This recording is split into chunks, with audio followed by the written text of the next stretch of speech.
Swaraj express में आप सभी का स्वागत है। मैं हूं आपके साथ कविता पांडे। बुलेटिन की शुरुआत करेंगे जहां छत्तीसगढ़ विधानसभा चुनाव के पहले चरण के मतदान के लिए तैयारियां जो है वो पूरी हो गई है।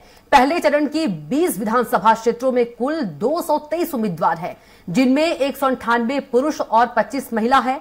40,78,681 मतदाता अपने मताधिकार का प्रयोग करेंगे। इनमें 19,93,937 पुरुष मतदाता हैं, 20,84,675 महिला मतदाता है। तो वहीं 69 तृतीय लिंग मतदाता शामिल है। पहले चरण में कुल 5,304 मतदान केंद्र बनाए गए हैं। पहले चरण के 20 विधानसभा क्षेत्रों में से 10 विधानसभा क्षेत्रों में सुबह 7 बजे से दोपहर 3 बजे तक मतदान होगा, जिसमें मोहला, मानपुर, अंतागढ़, भानुप्रतापपुर, कांकेर, केशकाल, कोंडागांव, नारायणपुर, दंतेवाड़ा, बीजापुर और कोंडा शामिल है। वहीं पंडरिया, कवर्धा, खैरागढ़, डोंगरगढ़, राजनांदगांव, डोंगरगांव, खुज्जी, बस्तर, जगदलपुर और चित्रकोट विधानसभा क्षेत्रों में सुबह 8 बजे से शाम 5 बजे तक मतदान होगा। मतदान वाले अंतागढ़ विधानसभा क्षेत्र में 13, भानुप्रतापपुर में 14, कांकेर में 9, केशकाल में 10, कोंडागांव में 8, नारायणपुर में 9, बस्तर में 8, जगदलपुर में 11, चित्रकोट में 7, दंतेवाड़ा में 7, बीजापुर में 8, कोंटा में 8, खैरागढ़ में 11, डोंगरगढ़ में 10, राजनांदगांव में 29, डोंगरगांव में 12, खुज्जी में 10, मोहला, मानपुर में 9, कवर्धा में 16 और पंडरिया में 14 उम्मीदवारों की जो चुनावी भाग्य है वो ईवीएम में कल कैद हो जाएगा।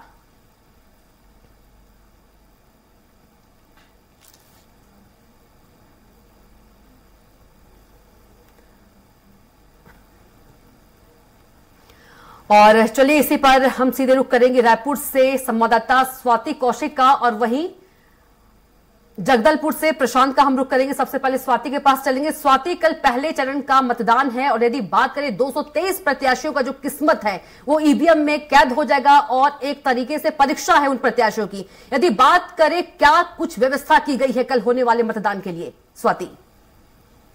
जी बिल्कुल, देखिए कविता, कल जो मतदान होने जा रहा है वो बस्तर संभाग सहित राजनांदगांव और कवर्धा जिले में भी होने जा रहा है। तो कल का जो मतदान है वो 20 सीटों पर होने जा रहा है। इस 20 सीटों के मतदान के लिए कुल 5,304 मतदान केंद्रों की जो व्यवस्था है वो निर्वाचन आयोग ने की है।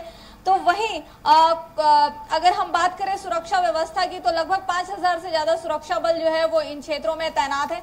सुरक्षा को ध्यान में रखते हुए अलग अलग समय पर मतदान कराए जाने की बात जो है वो निर्वाचन आयोग ने की है।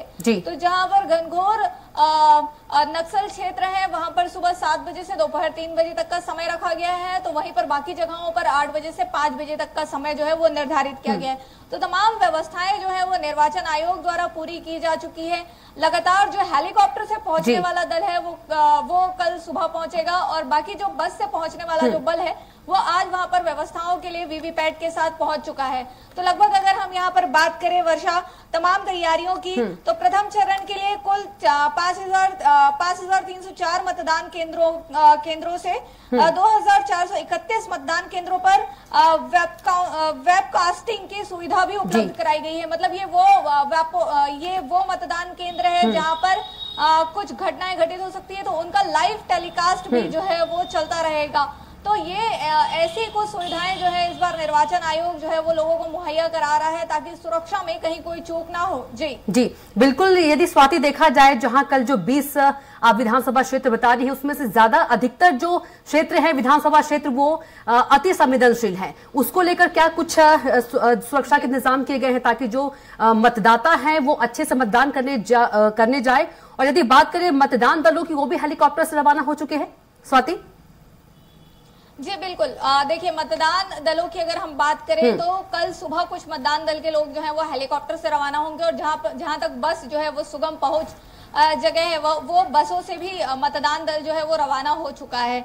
अगर हम बात करें अति संवेदनशील क्षेत्रों की तो मोहला, मानपुर, अंतागढ़, भानुप्रतापपुर, कांकेर, केशकाल, कोंडागांव, नारायणपुर, दंतेवाड़ा, बीजापुर और कोंडागांव ये वो क्षेत्र है जहां पर अति संवेदनशील होने की वजह से समय को ध्यान में रखते हुए सुबह 7 बजे से दोपहर 3 बजे तक मतदान की प्रक्रिया पूरी कराने की बात जो है वो निर्वाचन आयोग कर रहा है। तो यहाँ पर बिल्कुल सुरक्षा व्यवस्था के साथ समय का भी ध्यान रखा गया है। कविता, और वहीं पर अगर हम बात करें तो यहाँ पर निर्वाचन आयोग ने जो 80 वर्ष से अधिक के लोग हैं और जो 100 वर्ष से अधिक के लोग हैं और जो दिव्यांग लोग हैं, इनके लिए भी अलग व्यवस्था की गई है। तो इसका भी विशेष तौर पर ध्यान रखा गया है इन 20 सीटों के चुनाव के लिए। जी बिल्कुल स्वाति, अब चलेंगे जगदलपुर प्रशांत के पास। प्रशांत, कल 223 प्रत्याशियों की अग्नि परीक्षा है, किस तरह से सुरक्षा के इंतजाम किए गए हैं?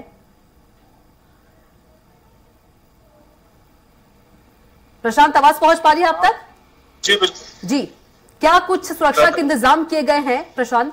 कल पहले चरण का चुनाव है 20 सीटों पर। बिल्कुल, प्रथम चरण का जो चुनाव है वो नक्सल प्रभावित क्षेत्रों में हो रहा है और लगभग जो अति संवेदनशील और संवेदनशील क्षेत्र है नक्सल प्रभाव से, उन सभी विधानसभा में चुनाव होने हैं और कल का इंतजार है। कल जो मतदान शुरू हो जाएगा सुबह 7 बजे अति संवेदनशील क्षेत्रों में, और वहीं संवेदनशील क्षेत्र और जहां पर नक्सल प्रभाव का जो क्षेत्र वो कम है वहां पर 8 बजे से शुरू होगा। और बस्तर संभाग की अगर बात करें तो बस्तर संभाग में 2974 मतदान केंद्र बनाए गए हैं, जिसमें से 600 से अधिक मतदान केंद्र ऐसे हैं जहां पर 3 स्तर पर सुरक्षा लेयर रखी गई है। मतलब वहां पर अंदरूनी इलाकों में जवानों को तैनात तो किया गया है, साथ ही साथ जो मतदान केंद्र है, मतदान केंद्र के आसपास जो है वो एरिया डोमिनेशन करते हुए जवान नजर आते हुए नजर आएंगे। तो वहीं जो केंद्र है वहां पर सबसे ज्यादा जो है वो जवान तैनात रहेंगे। और जो अति संवेदनशील क्षेत्र है और जो मतदान केंद्र है वहां पर अभी से ही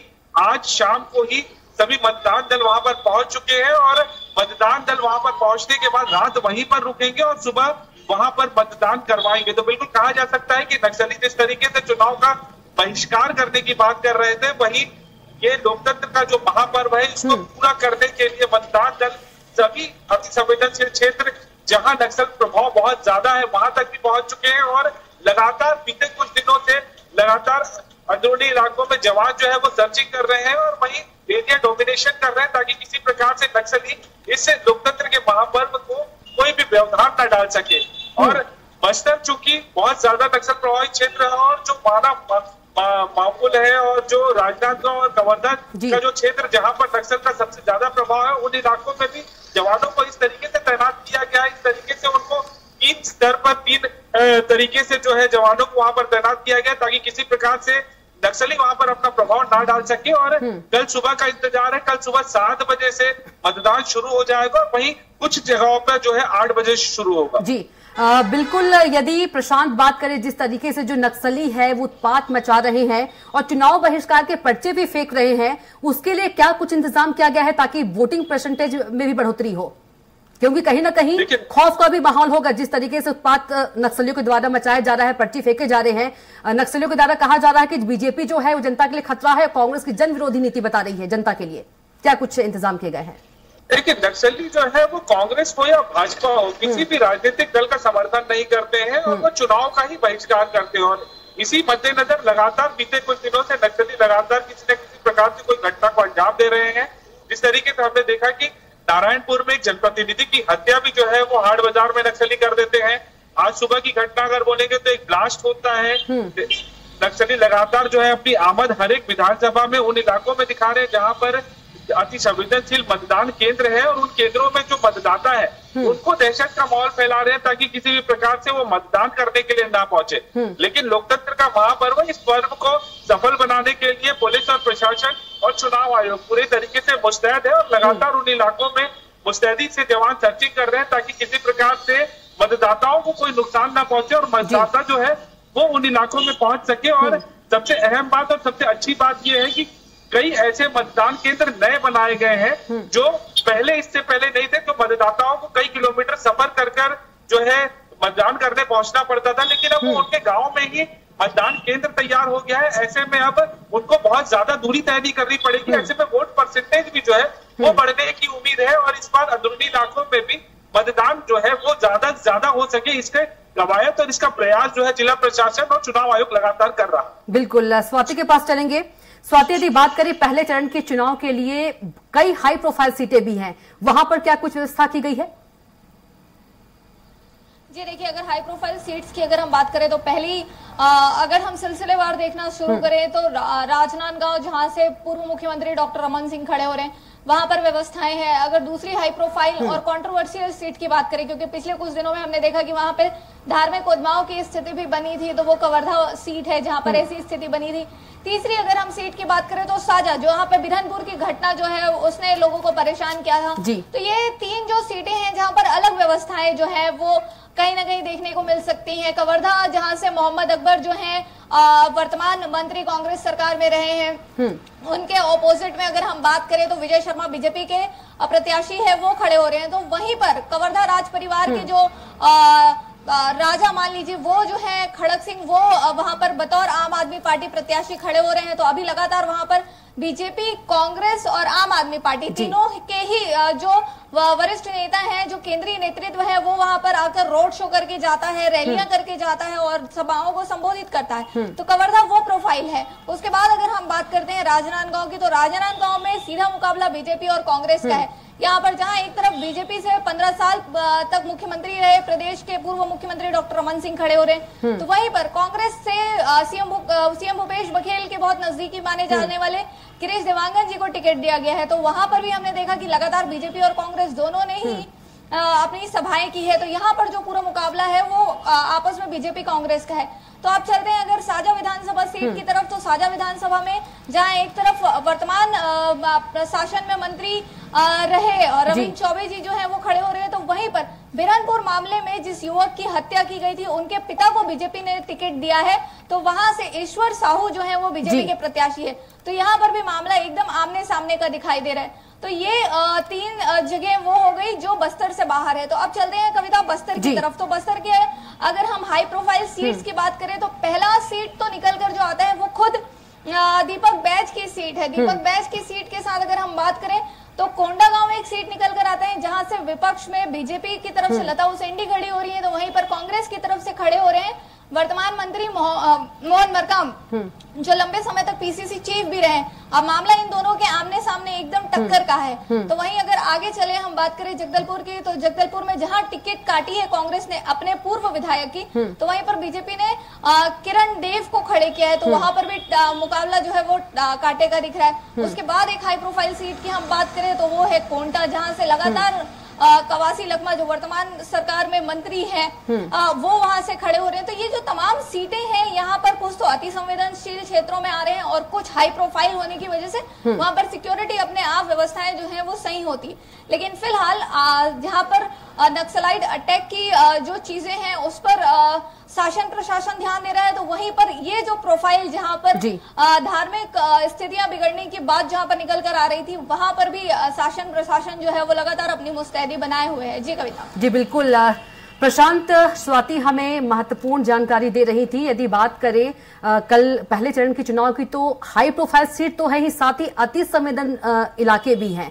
तो कहा जा सकता है कि बिना खौफ के जो मतदाता हैं वो वोटिंग करने जाएंगे और कड़ी सुरक्षा के बीच, कहा जा सकता है सुरक्षा बलों के द्वारा जो व्यवस्था की गई है, क्योंकि सारे अधिक से अधिक यदि बात करें 50% यदि बात करें तो हाई प्रोफाइल सीटें हैं।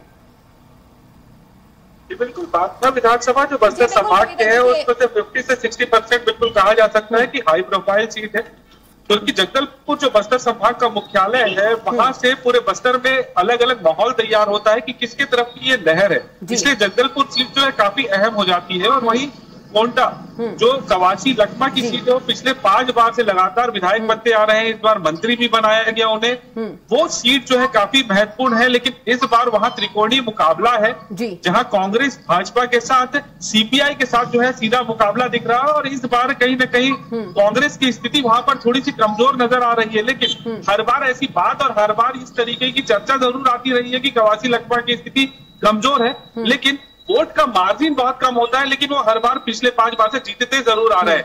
इस बार क्या कुछ परिणाम आएगा ये तो देखने वाली बात होगी। लेकिन दूसरी जो बात कर रहे हैं वो कोंडागांव सीट की। कोंडागांव क्योंकि राष्ट्रीय उपाध्यक्ष है लता हुसैनी और वहीं पूर्व पीसीसी अध्यक्ष है मोहन मरकाम, दोनों के बीच में जो पिछले बार भी मुकाबला हुआ था उसमें कहीं ना कहीं मोहन मरकाम जीते थे, तो मोहन मरकाम की स्थिति थोड़ी सी मजबूत जरूर नजर आ रही है। लेकिन इस बार भाजपा ने अपनी पूरी ताकत वहां पर झोंकी है और इस बार जो चर्चा आ रही है कि कहीं ना कहीं स्थिति जो है पिछले बार से बेहतर बनकर भाजपा के लिए वहां पर खुलकर सामने आई है।